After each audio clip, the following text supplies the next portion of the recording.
This is for the Western world. This does not work in Israel any longer. That's why this conversation that took place a couple hours ago in English is one thing, but what's going on right now in Israel is an entirely separate thing. So do not be duped.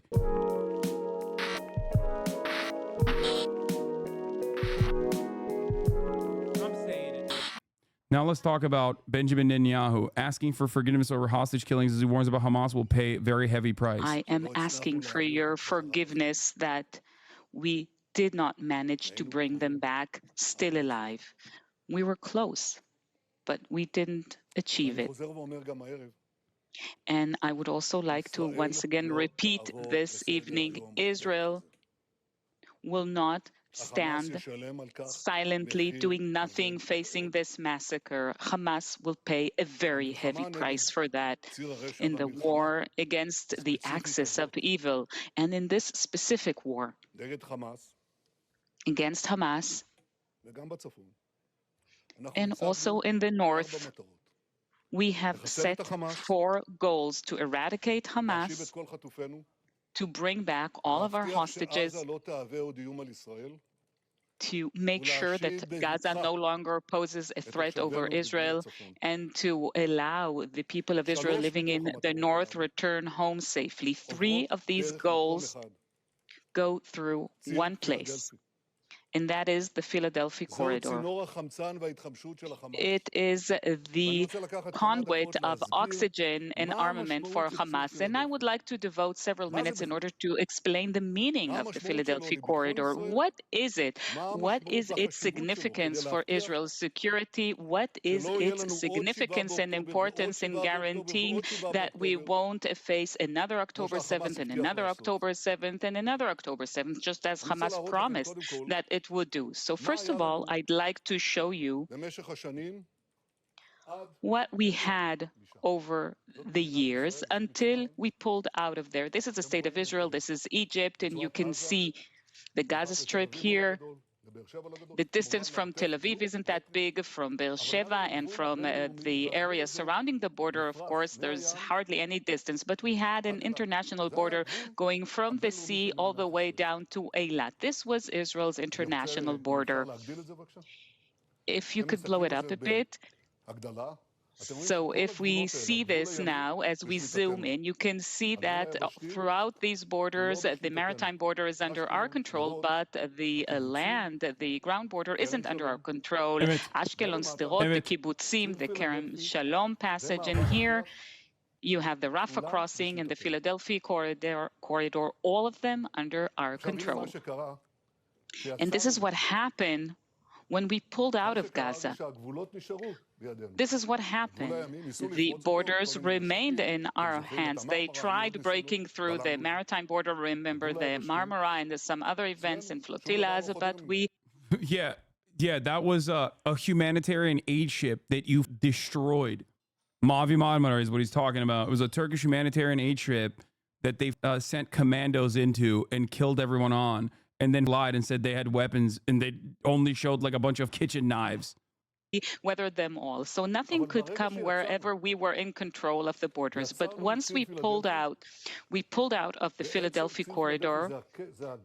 See, this is the border between the Gaza Strip and Egypt. And once we pulled out of there,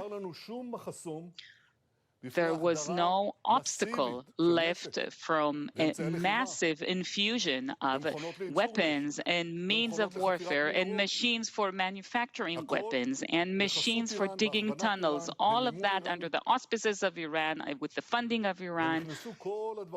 So all of these things that you see here came into Gaza. So Gaza became this huge threat over Israel because there was no barrier here. There was nothing stopping this. This is what happened.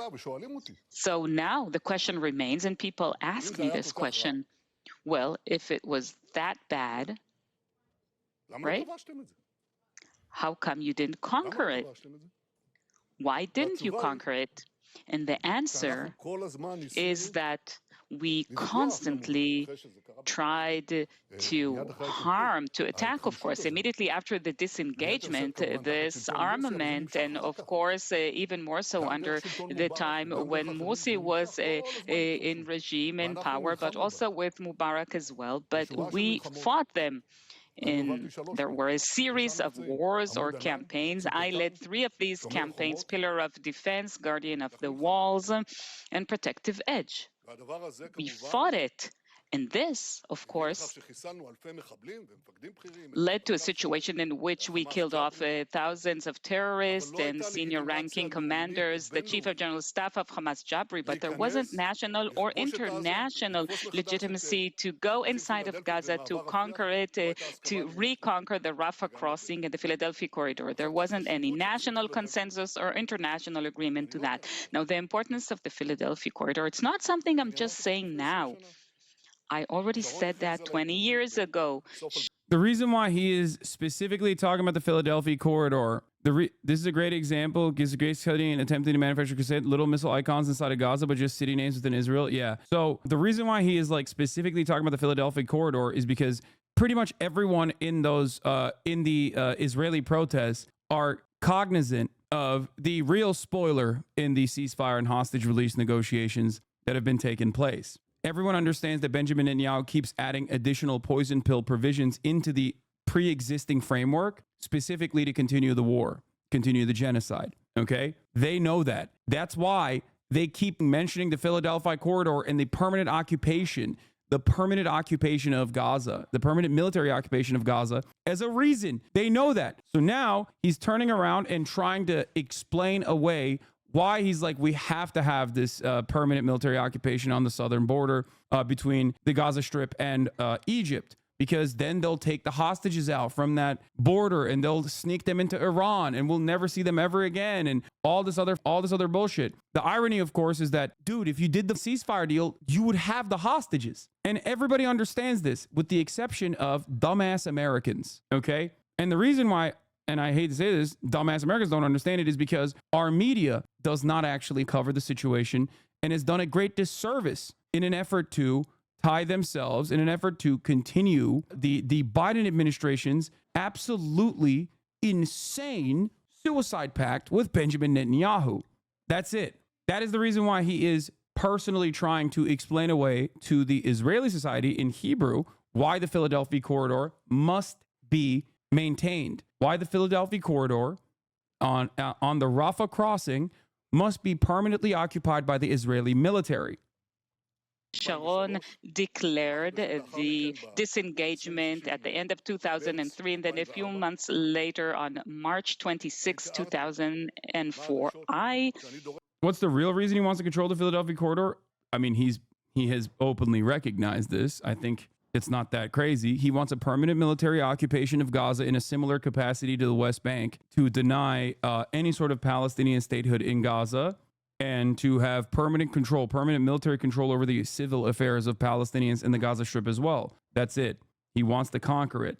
He wants to permanently, fully reoccupy the Gaza Strip. That is the reason.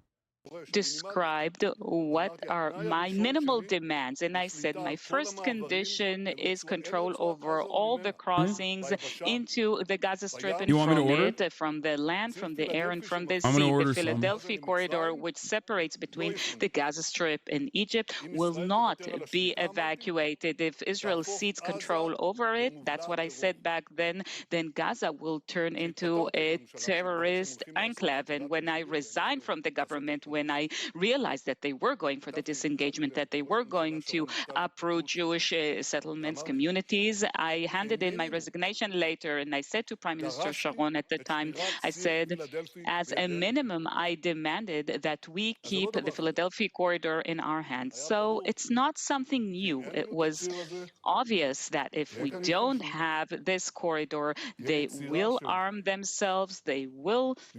Yeah, this is all like, hey, sorry the 6 hostages were killed, but here's why they had to be. That's what it is. This entire thing is, this entire PowerPoint, this racist-ass fucking PowerPoint, is straight up to be like, this is why the 6 people were killed, okay? Sucks to suck.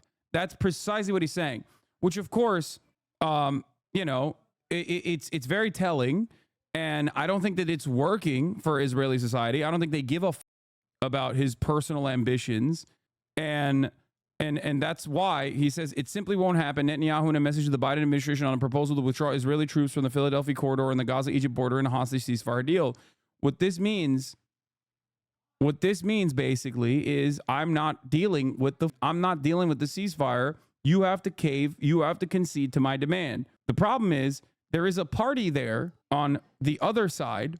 There's a party there on the other side that literally is saying, no, we're not going to understandably allow a permanent military occupation. That is not a ceasefire at all. Okay.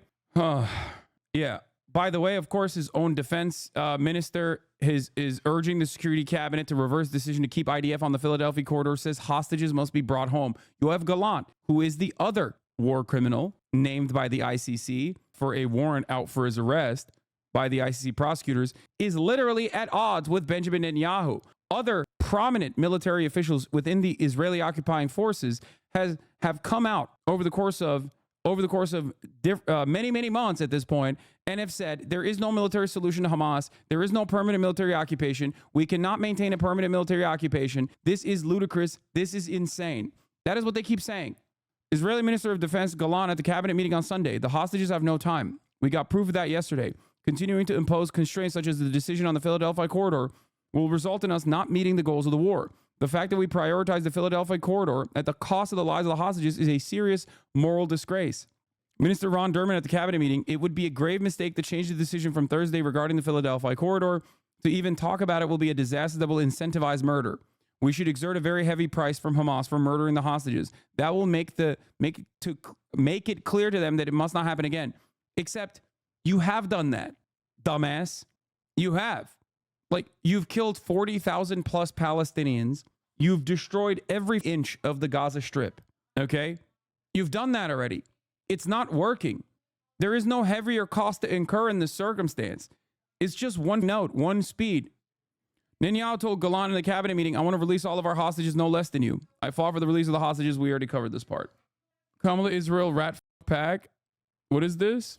I'm 90% sure they're trying to wrap. The outside group Future Coalition PAC has launched a bunch of digital ads on Facebook and Instagram, Snapchat discussing Harris's support for Israel. These digital ads are targeted at very specific communities in Michigan. Map of the targeted zip codes below.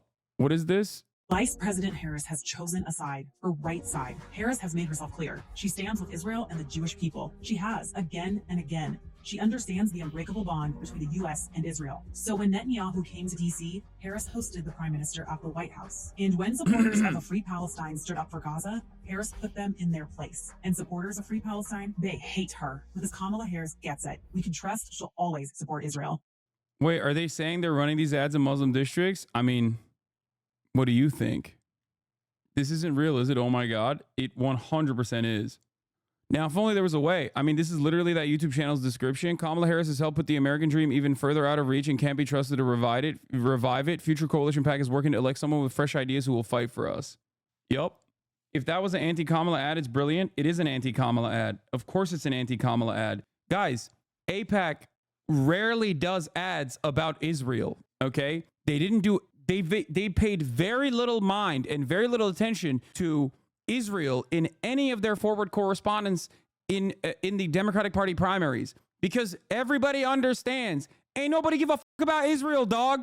Okay. There are, however, some people who give a fuck about Palestine and Palestinians. And that's precisely the reason why this ad is being pumped in these districts, in these heavily Arab, heavily Muslim districts in Michigan. Okay. That's it. No matter how hard the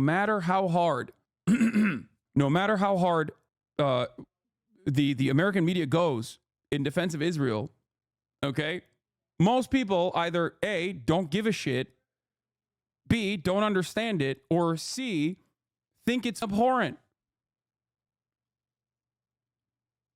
The easiest way to solve this, and ads like this specifically, would be to obviously openly communicate that that's not what you're doing. Okay?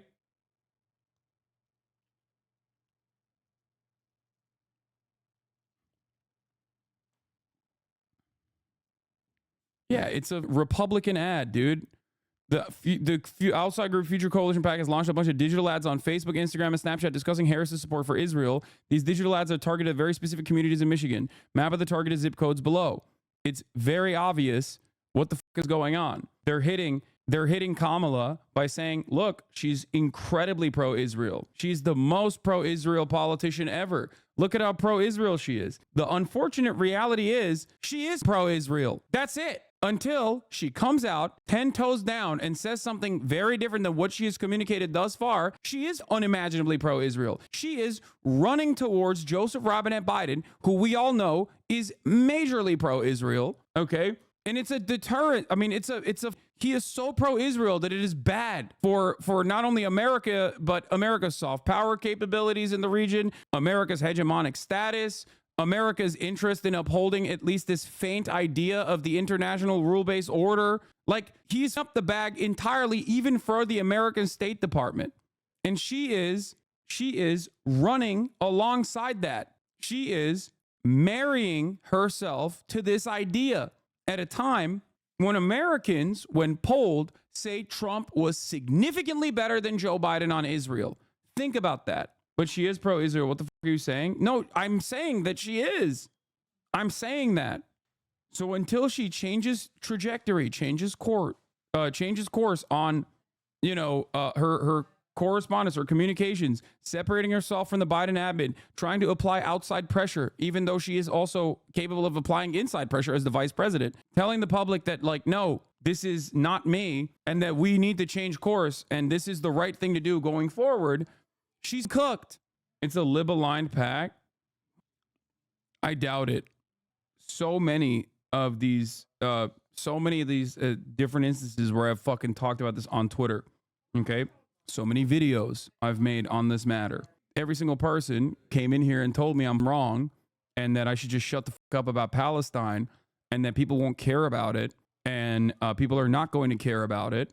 And that Kamala Harris is actually working tirelessly behind closed doors, and that they're doing their very best for this reason or for that reason. Everybody looked for an outlet. Everybody looked for a reason to be like, no, this is actually good. This is actually a good thing. Kamala Harris is like leaning in because she doesn't want to fuck up the ceasefire negotiation or whatever. No, she should have been applying pressure instantly. Okay, nothing behind closed doors, openly, she should have been applying pressure to the Biden administration if she wants to win this goddamn election. Okay, I get it. People are desperate for change, and the Democratic Party gave them some crumbs of change that made it seem like things would be different. I understand that, but I told you time and time again. I mean, yeah, I said I can't be alone in thinking that Kamala should probably stop referring to Joe Biden at all going forward in her campaigns. I also said Kamala Harris should separate herself from Biden. Real Hillary moment from Kamala telling anti-genocide protesters that they want Trump to win if they keep speaking out of turn like that. But it's not just that.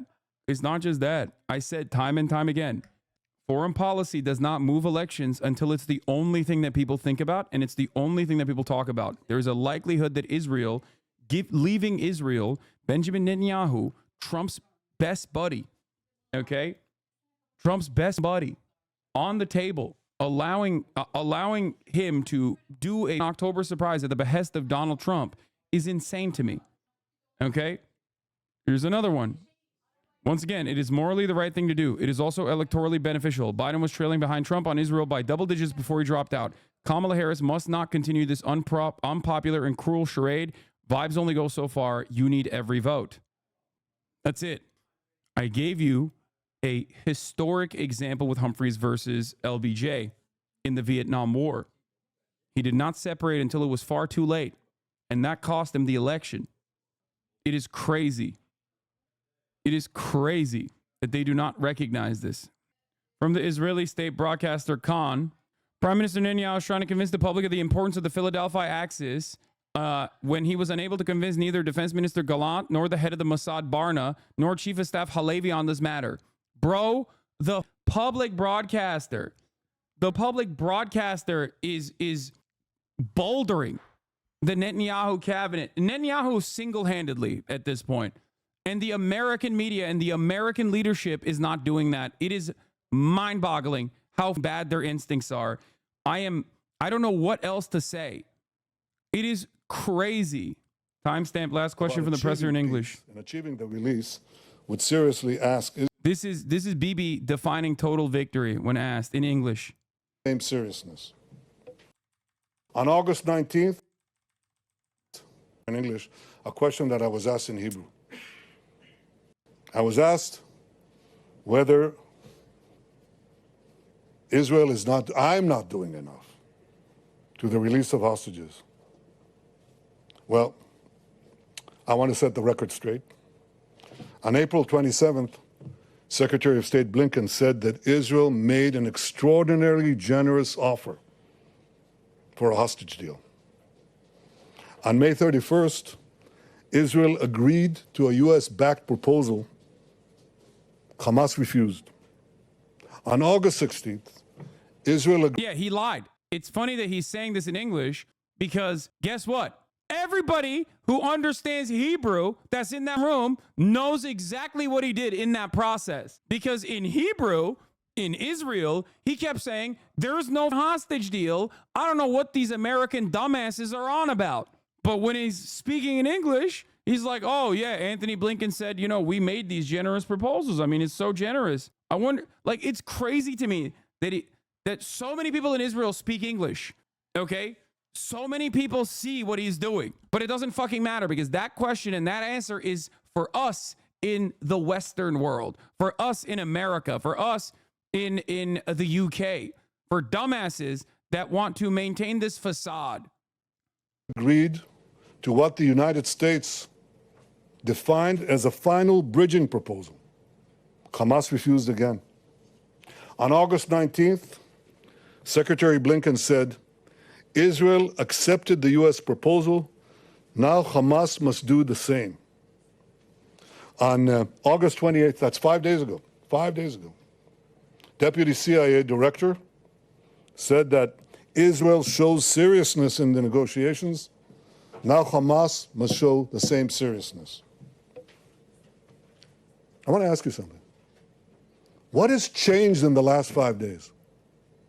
What has changed? One thing. These murderers executed 6 of our hostages. They shot them in the back of the head. That's what's changed. And now after this, we're asked to show seriousness? Is crazy because, like, again, this is for the Western world. This does not work in Israel any longer.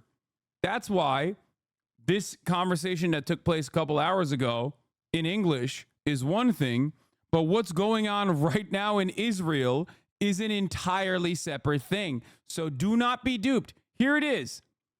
The Prime Minister's official residence, Lirat Shavit in Jerusalem. Determined protesters break through the police barricades to get to Netanyahu's residence.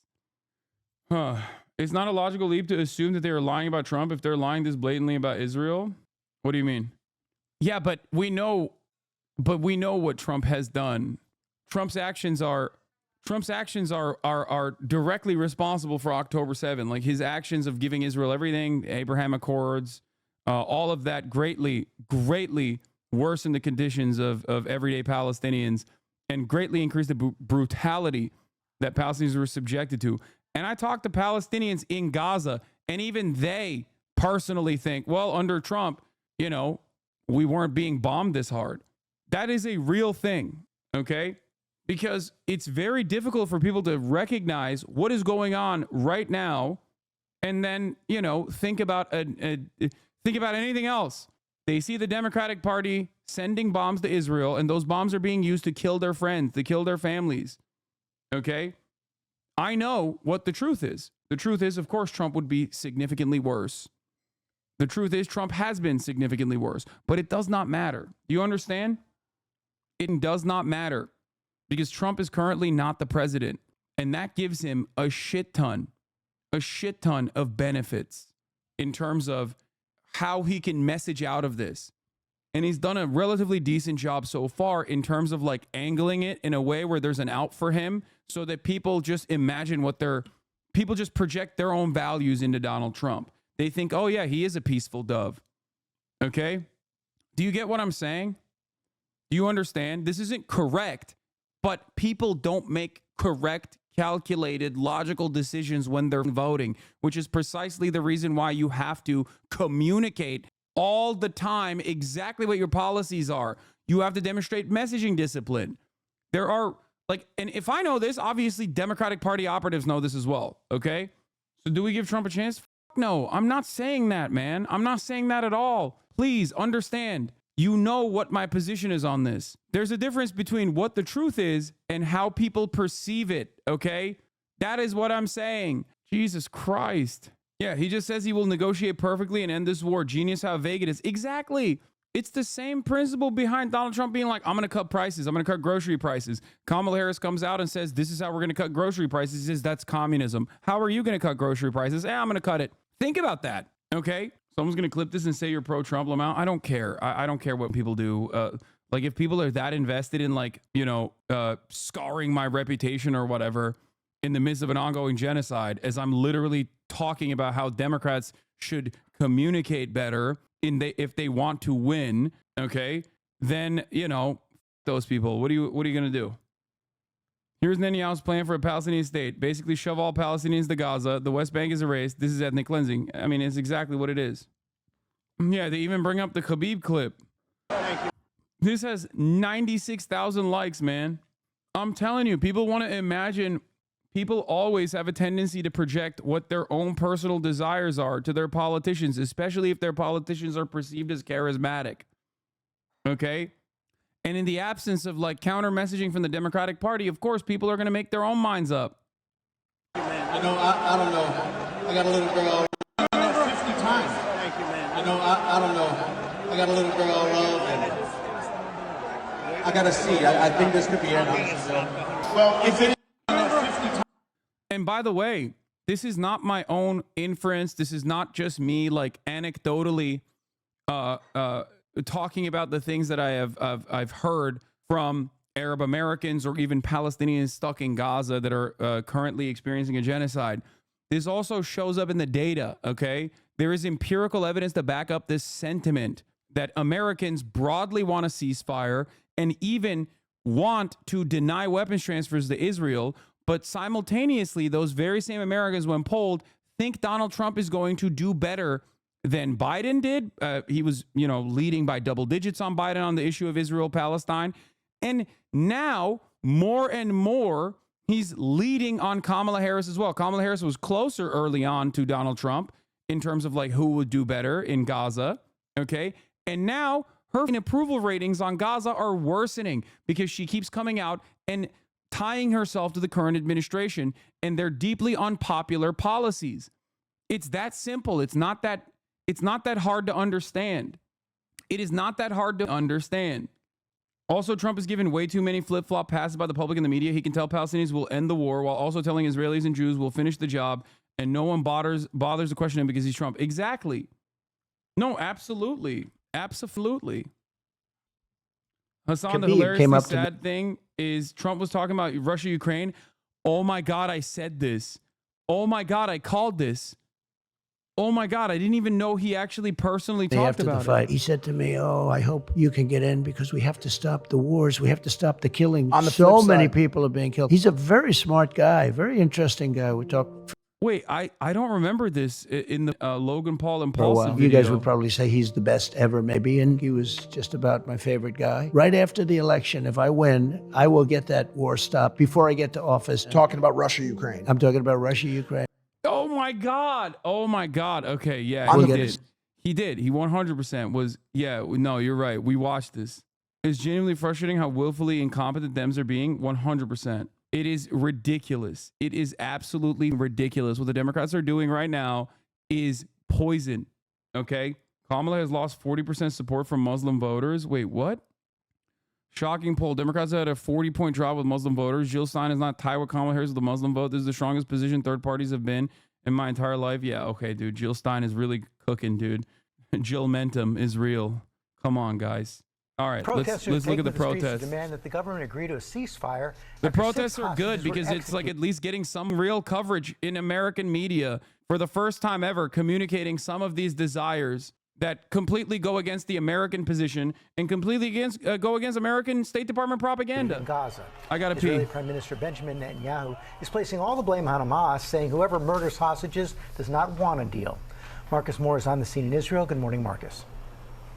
George, good morning. This is the funeral procession for 23-year-old Israeli-American hostage Hersh Goldberg, Poland. You see all of the people here in Jerusalem who have lined the procession route as they go to a nearby cemetery. His murder and that of 5 other hostages sparked deep sorrow and anger across Israel. Overnight, thousands packing the streets of Tel Aviv to protest the deaths of 6 more hostages. Protesters blocking a highway in Tel Aviv, setting fires, demonstrating against Prime Minister Benjamin Netanyahu's handling of the war. Israeli police seen clashing with protesters, arresting dozens, and using water cannons to disperse the crowd, dragging and pushing them through the streets. Outrage growing after the Israeli Ministry of Health says the 6 hostages were killed, quote, in a number of short-range shots, estimating their deaths occurred 48 to 72 hours before their bodies were examined. The hostages found in Gaza, Israeli-American Hersh Goldberg, Poland, among those murdered. Richmond, Virginia Rabbi David Asher, a friend of the Poland family, horrified by the news. Beautiful boy who was taken way too soon. It's horrible and tragic that so many civilians have died in Gaza during this war. I spoke with Hersh's mother earlier this summer after a video of him in captivity was released to the public. Listen, we are pawns in a game. The hostages are pawns in a game. Their families are pawns in a game. And a game that we didn't sign up for. The head of Hamas's negotiation team saying the hostages could have been brought back alive, claiming. What do you think finally made Biden go, Bibi isn't doing enough? Dude, I don't care, okay? I don't care. I don't care that Biden finally said Bibi isn't doing enough. For the past 3 months, Benjamin Netanyahu has openly sullied the terms that the American government kept saying was Israel's own terms, okay? It means nothing. It means nothing to me, and it should mean nothing to you, okay? Until you see firm commitments, from the American administration currently, the Democratic Party, okay? Until you see them genuinely take a stance, it means nothing. It took 3 months of him openly saying, F Biden, I don't care about this deal. There's no deal, for him to turn around and be like, oh, I guess he's like not doing enough. That's the strongest condemnation publicly that he's given to Benjamin Netanyahu. It does not matter, okay? For the past 11 months, Biden has come out and been like, I want a 2-state. Benjamin Netanyahu comes out the next day, says, F a 2-state. How about a no state, okay? Every day, rinse and repeat, every day for the past 11 months of this ongoing genocide. It is so ridiculous. Oh, wow. Finally, he said, Benjamin Netanyahu. Finally, he recognized the truth. Here it is in January 14th, 2024. Biden running out of patience with Bibi as Gaza war hits 100 days. Until he says, we are going to follow international law. Until he says, we are going to stop. We're going to follow American law that is already in the books in terms of weapons transfers to Israel. We cannot do it anymore because Israel is very clearly committing gross human rights violations, and therefore we cannot give them any more weapons. It is against the law. It is illegal under American law to continue giving weapons to a country that is openly violating international law. Okay? That is in the American law. Ain't nobody's out here demanding Biden, invade Tel Aviv or some shit, okay? Which you could make an argument under international human rights and international law to do such a thing, but we're not even saying that. People are simply saying, follow the law in the goddamn books, okay? Follow the law in your own books, because he is incontrovertible of international law and also American law every single time they send weapons to Israel. Every single time. That's why it's important that the UK is at the very least stopping some weapons transfers. Anyway, so him consistently saying, oh, I'm mad at Netanyahu, it's nothing. 30 licenses out of 350 doesn't matter.